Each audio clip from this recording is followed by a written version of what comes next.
എൻ്റെ പേര് ആൻ്റണി ജോസ് എന്നാണ്. ഇരിഞ്ഞാലക്കുട രൂപതയിൽ കൊടകര ഫൊറോനയിൽ കാവൽപ്പാടം എന്ന ദേശത്താണ് താമസിക്കുന്നത്. ഞങ്ങൾക്ക് 7 മക്കളാണ്. അതിൽ 2023 ഡിസംബർ 9 3 മാസമുള്ളപ്പോൾ ഒരു കുഞ്ഞ് മിസ്കാരിങ് ആയി.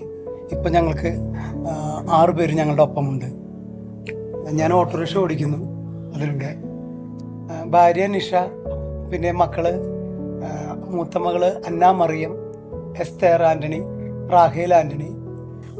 4ാമത്തെ മോൻ ജൂഡ് ബെഞ്ചമിൻ, 5ാമത്തെ ആള് നെഹമിയ, 7ാമത്തെ മോനിപ്പോൾ എസക്കേൽ.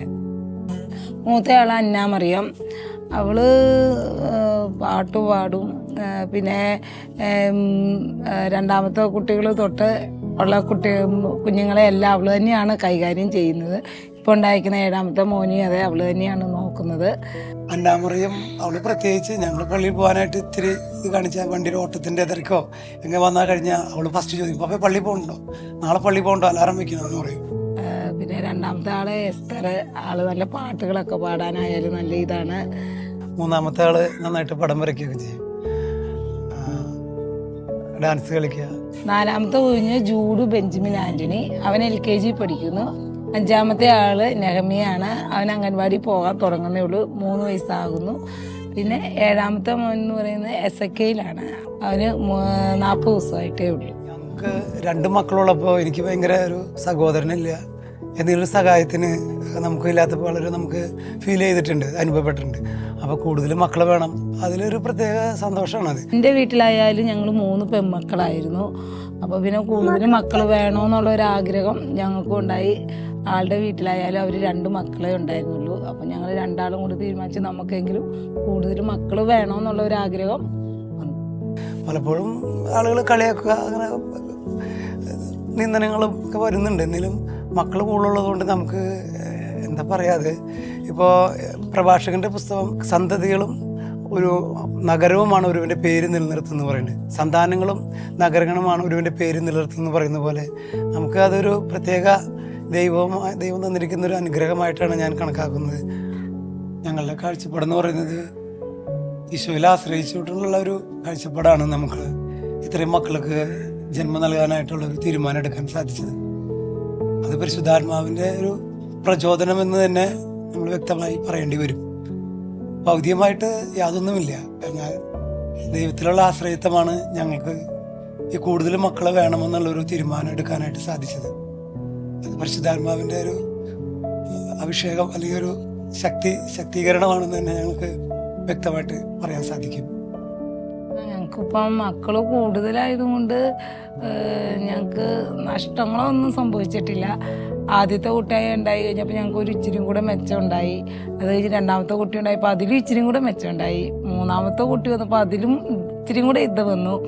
4ാമത്തെ കുട്ടി വന്നപ്പോൾ ഞങ്ങൾക്ക് ഞങ്ങളുടെ ഇടവകയിൽ നിന്ന് ഒരു വീട് കിട്ടി. ഞങ്ങൾ വാടകയ്ക്കായിരുന്നു. അപ്പോൾ ഒരു സ്വന്തമായിട്ടൊരു വീട് കിട്ടി. 5ാമത്തെ കുട്ടി വന്നപ്പോൾ ഞങ്ങൾക്കൊരു ജീവിത വരുമാന മാർഗമായിട്ടൊരു ഓട്ടോറിക്ഷ കിട്ടി. പിന്നെ 7ാമത്തെ കുട്ടി ഇപ്പം വന്നിട്ടേ ഉള്ളൂ. എങ്കിലും ഞങ്ങൾക്ക് കുട്ടികൾ കൂടുതലുണ്ടായതുകൊണ്ട് ഞങ്ങൾക്ക് ബുദ്ധിമുട്ടുകൾ ഉണ്ടായിട്ടില്ല. ഞങ്ങളായാലും ഇപ്പം പള്ളിയിൽ പോകുമ്പോഴായാലും അറിയാവുന്നവരൊക്കെ കുറേ പേര് ഞങ്ങളെ കുറേ കളിയാക്കിയിട്ടുണ്ട്. എന്തിനാ നിങ്ങൾ ഇത്രയും കുട്ടികളെ ഇങ്ങനെ നോക്കുന്നത്, ഇതുങ്ങളെ എങ്ങനെയാണ് നോക്കുന്നതെന്നുള്ള ചിന്തയാണ്. കാരണം ഇപ്പോഴത്തെ കാലത്ത് പിള്ളേർക്ക് പഠിക്കണേൽ പൈസ വേണം, ഭക്ഷണം കാര്യങ്ങൾ. ഞങ്ങളെ സംബന്ധിച്ച് അങ്ങനത്തെ ഒരു ബുദ്ധിമുട്ട് ഞങ്ങൾക്ക് വന്നിട്ടില്ല. ഞങ്ങൾക്ക് അന്നുള്ള എങ്ങനെയാലും ഞങ്ങൾക്കത് കിട്ടിയിരിക്കും. അങ്ങനെ ഞങ്ങൾക്കൊരു ഇതുണ്ട്. പിന്നെ പറയുവാണ് ഒരുപാട് ആക്ഷേപങ്ങളുണ്ടായിട്ട് ഇപ്പോഴും ഉണ്ടാകുന്നുണ്ട്. ഇപ്പോഴും ഞങ്ങളെ കാണുമ്പോൾ ഞങ്ങളോട് ചോദിക്കും, നിങ്ങൾ പ്രസവം നിർത്തിയില്ലേ, നിങ്ങൾക്ക് എന്താ ഇങ്ങനെ, നിങ്ങൾ ഇതുങ്ങളെ എങ്ങനെ വളർത്തും എന്നാണ് ചോദിക്കുന്നത്. പിന്നെ കുറേ കുടുംബത്തിൽ നിന്നായാലും ബന്ധുക്കൾ അങ്ങനെയൊക്കെ ആയാലും ആണെങ്കിലും അതെ ഒരുപാട് ഞങ്ങളെ എന്താ പറയുക ഒരു നിന്ദിക്കുന്ന രീതിയിലും അങ്ങനത്തെയൊക്കെ ഒരു ഇത് വരുന്നുണ്ട്. പിന്നെ ചിലവർ പറയുന്നുണ്ട് നിങ്ങളുടെ ഈ കുട്ടികളെയും നിങ്ങളെയും കാണുമ്പോൾ ഞങ്ങൾക്ക് ഭയങ്കര സന്തോഷം തോന്നിക്കുന്നു. ചിലവർ സമ്പത്തുണ്ടാക്കിയിട്ട് ഇനി അടുത്തത് മതി എന്ന് പറഞ്ഞ് ഒരെണ്ണത്തിൽ തന്നെ നിൽക്കുന്നവരുണ്ട്. അപ്പോൾ അവർ പറയുന്നു ഇപ്പം നിങ്ങളെ കാണുമ്പോൾ ഞങ്ങൾക്ക് ഭയങ്കര ഒരു ഞങ്ങൾ ചെയ്ത് മണ്ടത്തരമായിന്ന് തോന്നിക്കുന്നുണ്ടെന്ന് അങ്ങനെയും പറയാറുണ്ട്.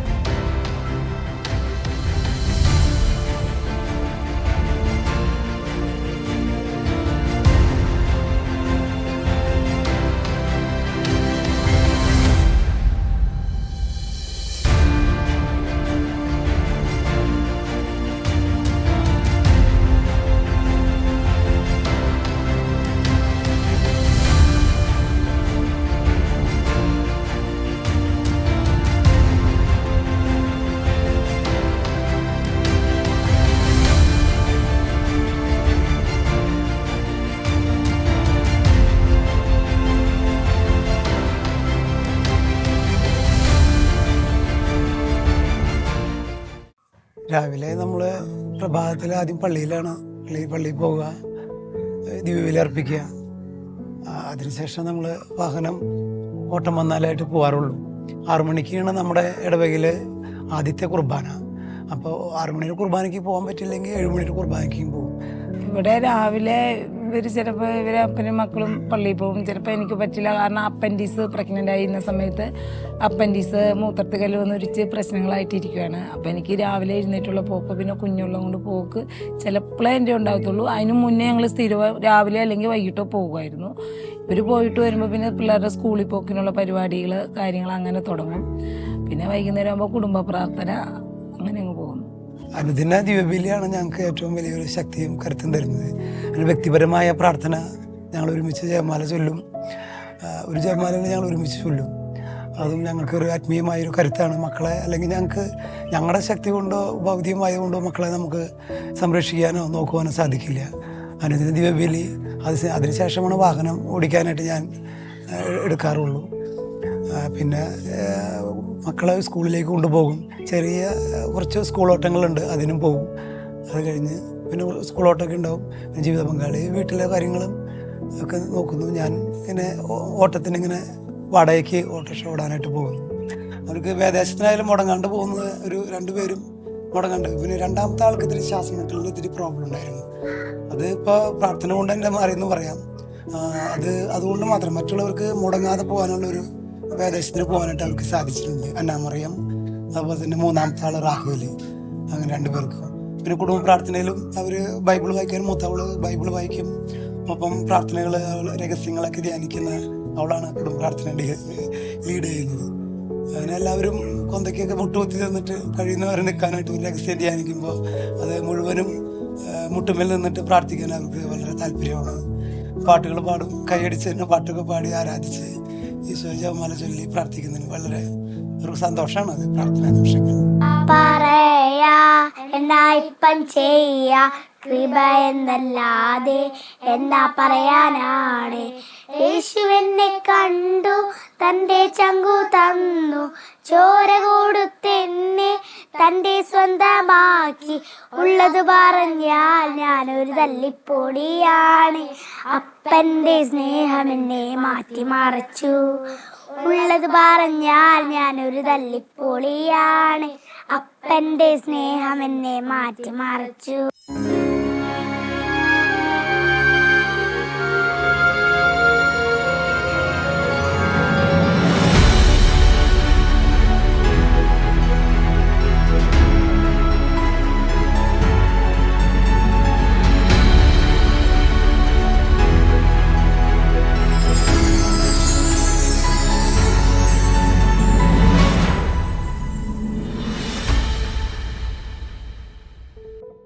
ഞങ്ങളുടെ വീട്ടിൽ ഗുഡ്നെസ് ചാനൽ, അതുപോലെ ശാലോം, ഷെക്കൈൻ, അങ്ങനെയുള്ള ചാനലുകളാണ് വീട്ടിലും വെക്കാറുള്ളൂ.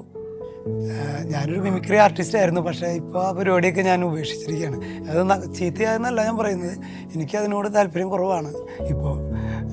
ഇപ്പോൾ എൻ്റെ മക്കളായാലും ഈ അൽഫോൺസ് അമ്മയുടെ, അതുപോലെ തന്നെ അയോപ്രാസ് അമ്മയുടെ, വിശുദ്ധ മറിയേന്ദ്രസ് അമ്മയുടെ ഒക്കെ ഇതാണ് അവർ കാണാനായിട്ട് കൂടുതൽ താല്പര്യം. അവർക്ക് ഈശോയുടെ പാട്ടുകൾ, അതുപോലെ അങ്ങനെയുള്ള ഇപ്പോൾ ആത്മീയമായിട്ടുള്ള ഒരു കാര്യങ്ങൾക്കാണ് അവർക്ക് കൂടുതൽ താല്പര്യം. അതായത് ഈശോ തന്നെ അവർക്ക് ആ ഒരു പ്രചോദനം, ആ ഒരു ആഗ്രഹം കൊടുത്തതായിരിക്കാം. അത് ഞങ്ങളുടെ ഇവിടെ എന്ന് പറഞ്ഞു കഴിഞ്ഞാൽ മൊബൈലിൻ്റെ ഉപയോഗം എന്ന് പറഞ്ഞാൽ കുട്ടികൾക്ക് ഞങ്ങൾ മൊബൈൽ കൊടുക്കില്ല എന്ന് ഞങ്ങൾ പറയില്ല, കൊടുത്താലും അവർ ഈശോയുടെ പരിപാടികളെ ഇരുന്ന് കാണത്തുള്ളൂ. പാട്ടുകൾ, പിന്നെ ഈ ബൈബിളിലെ കഥകളൊക്കെ ഉണ്ടെങ്കിൽ അതൊക്കെ ഇരുന്ന് കാണത്തുള്ളൂ. അല്ലാണ്ട് അങ്ങനെ അവർ ഉപയോഗിക്കാറില്ല. പിന്നെ ഞങ്ങൾ ഇടയ്ക്ക് പോയി നോക്കും, കുട്ടികളാണല്ലോ, അപ്പോൾ എന്താ ഉപയോഗിക്കുന്നതെന്ന് ഞങ്ങൾ നോക്കുമ്പോൾ അവർ ഇതായിരിക്കും ഉപയോഗിക്കുന്നത്. അല്ല വീട്ടിലായാലും ഞങ്ങൾ TV അല്ലാത്ത പരിപാടികളൊന്നും വെക്കാറില്ല. ഗുഡ്നെസ്, ശാലോമ, അങ്ങനെയുള്ള പരിപാടികൾ ഞങ്ങൾ വെക്കാറുള്ളൂ. ഞങ്ങൾ വർഷത്തിലൊരിക്കലും ഒരു ധ്യാനത്തിന് പോകും ഡിവൈനിൽ. അത് നമുക്കൊരു ആത്മീയമായ ശക്തിയാണ്. പിന്നെ കപ്പിൾസ് മൂവ്മെൻറ്റിൻ്റെ പ്രോഗ്രാമുകളുണ്ടാവും. ഇരിഞ്ഞാലക്കട രൂപത്തിലാണ് ഞങ്ങൾ അതുമായി ബന്ധപ്പെട്ടുള്ള പ്രോഗ്രാമിൽ ഞങ്ങൾ സംബന്ധിക്കാറുണ്ട്. അങ്ങനെയാണ് ഞങ്ങൾ എന്തായാലും ധ്യാനം നമ്മളൊരു വർഷത്തിൽ ഒരെണ്ണം കൂടിയിരിക്കും, അല്ലെങ്കിൽ നമുക്ക് മുന്നോട്ട് പോകാൻ പറ്റില്ല. നമ്മുടെ ഇടവകയിലൊക്കെ എന്ത് ധ്യാനങ്ങൾ വെച്ച് കഴിഞ്ഞാൽ അതിനൊക്കെ പോവാറുണ്ട്. പിന്നെ വെള്ളിയാഴ്ച ദിവസം, മറ്റേത് നേരത്തെ എല്ലാ ആഴ്ചയിലും വെള്ളിയാഴ്ച ദിവസം നമ്മുടെ ആളൂരുണ്ടായിരുന്നു.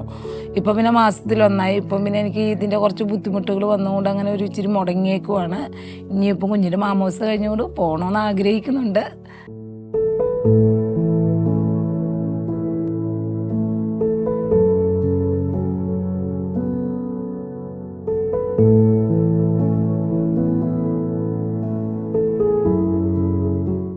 മക്കളുണ്ടെന്ന് ഓർത്തുകൊണ്ട് നമുക്കതൊരു ബുദ്ധിമുട്ടില്ല. ഞങ്ങളെ സംബന്ധിച്ച് ഞാൻ ഓരോ മക്കൾ വന്നപ്പോൾ ഞങ്ങൾക്ക് ഓരോ അനുഗ്രഹങ്ങൾ കിട്ടിയിട്ടേ ഉള്ളൂ, കുറഞ്ഞു പോയിട്ടില്ല.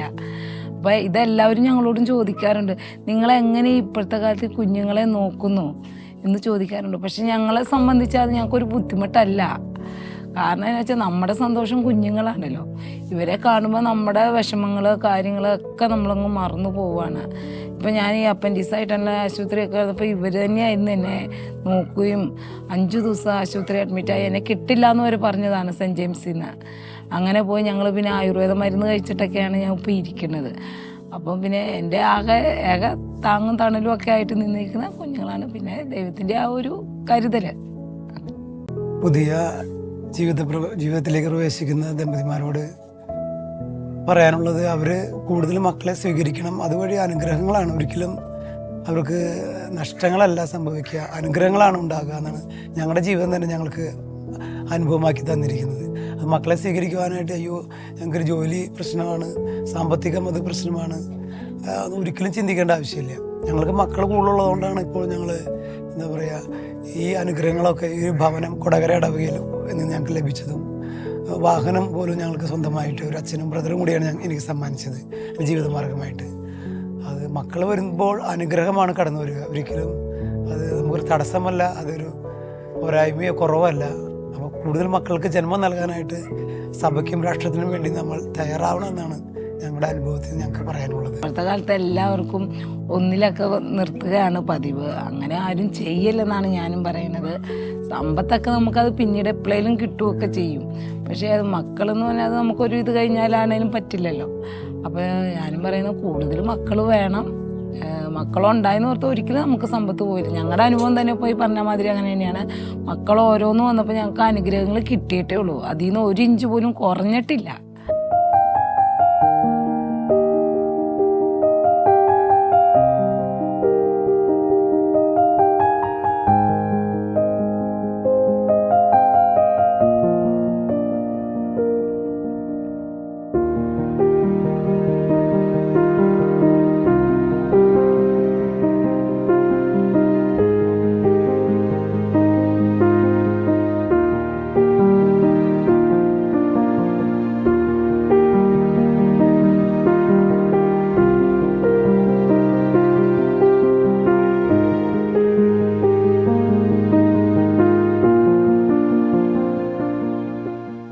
ഞങ്ങളുടെ വിവാഹം നടന്നത് 2011 ഞങ്ങൾ ഇരിഞ്ഞാലക്കുട രൂപതയിൽ അന്ന് ഞങ്ങൾ താമസിക്കുന്നത് നന്ദിക്കരയാണ്, കൊടകരയല്ല. അപ്പോൾ അവിടെയാണ് നമ്മുടെ വിവാഹം നടന്നത്. ഇന്നിപ്പം 13 കൊല്ലം ആകാൻ പോകുന്നു. ആഘോഷങ്ങളല്ല അധികമെങ്കിലും ഞങ്ങൾ ആത്മീയമായിട്ട് ഒരുങ്ങി അത് സ്വീകരിക്കാനായിട്ട് സാധിച്ചു. അത് ആള് കൂടുതൽ സ്നേഹിക്കുന്ന ഒരു പ്രകൃതമാണ്. അതായത് എന്ത് കാര്യം പെട്ടെന്ന് ക്ഷമിക്കാനുള്ളൊരു പ്രവണത ആളുണ്ട്. ഞാൻ ചിലപ്പോൾ ക്ഷമിച്ചില്ല, ആളായിരിക്കും മുൻപ് ക്ഷമിക്കാനായിട്ട് തയ്യാറെടുക്കുന്നത്. നമ്മളെ എന്ത് കാര്യത്തിനും സപ്പോർട്ട് നമ്മുടെ ഒപ്പം നിന്നേക്കും.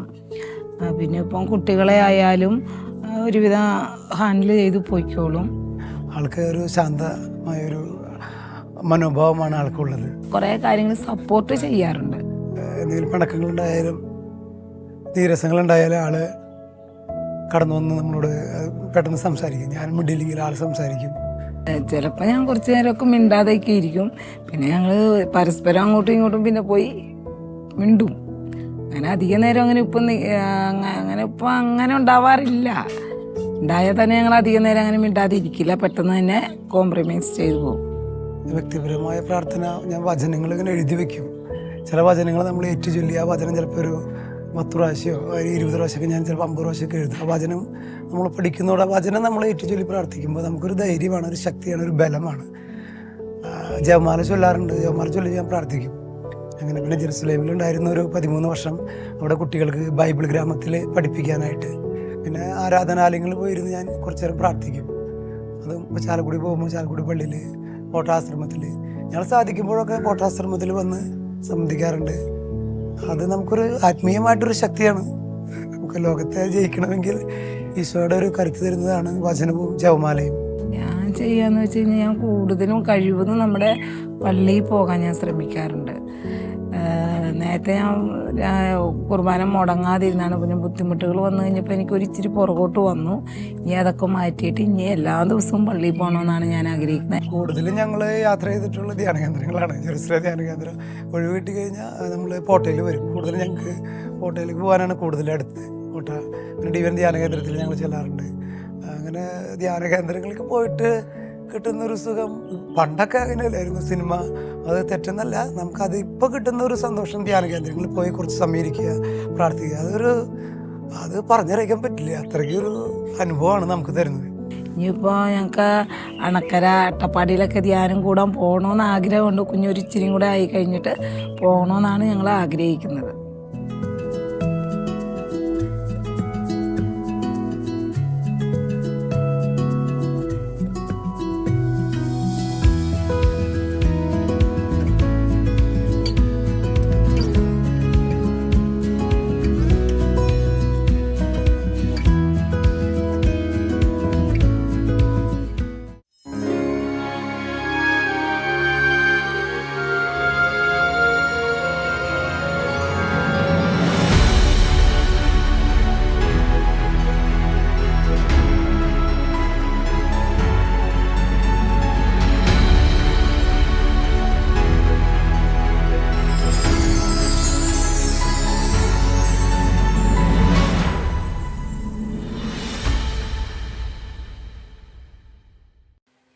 കൂട്ടുകുടുംബമാണ് നമുക്ക് നല്ലത്. കാരണം അപ്പോൾ ഒന്നുകൂടി സ്നേഹിക്കാനായിട്ടും പങ്കുവെക്കാനായിട്ടും ക്ഷമിക്കാനും എല്ലാത്തിനും കഴിയാതെ നമ്മൾ അപ്പോൾ കുറച്ചും കൂടി നമ്മൾ ദൈവത്തോട് കൂടുതൽ അടുക്കേണ്ടി വരും.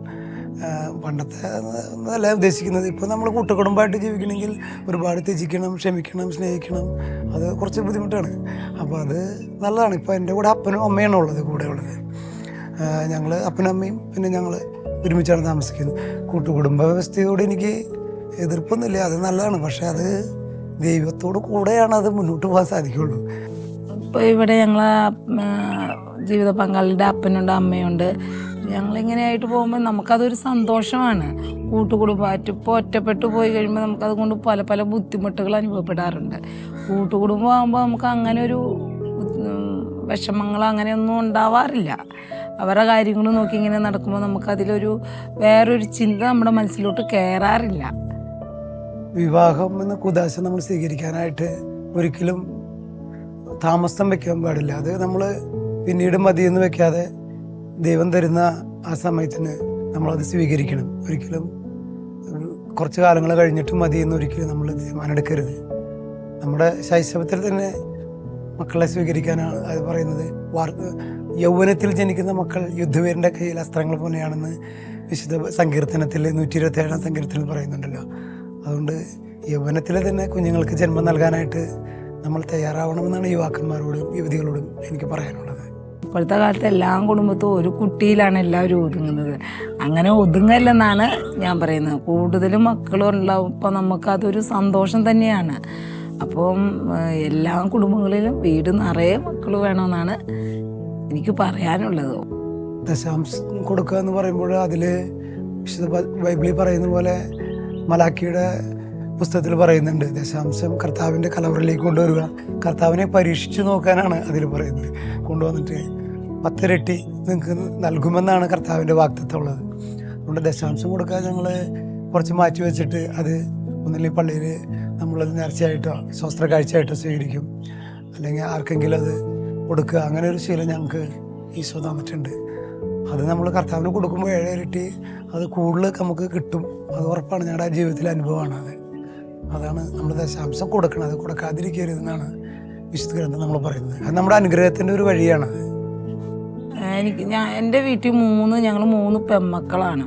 ഇപ്പം എനിക്ക് എന്തെങ്കിലും ഒരു ബുദ്ധിമുട്ട് വന്നു കഴിഞ്ഞാൽ ആരും വരാനില്ല, അവരൊക്കെ ദൂരെ ആയതുകൊണ്ട്.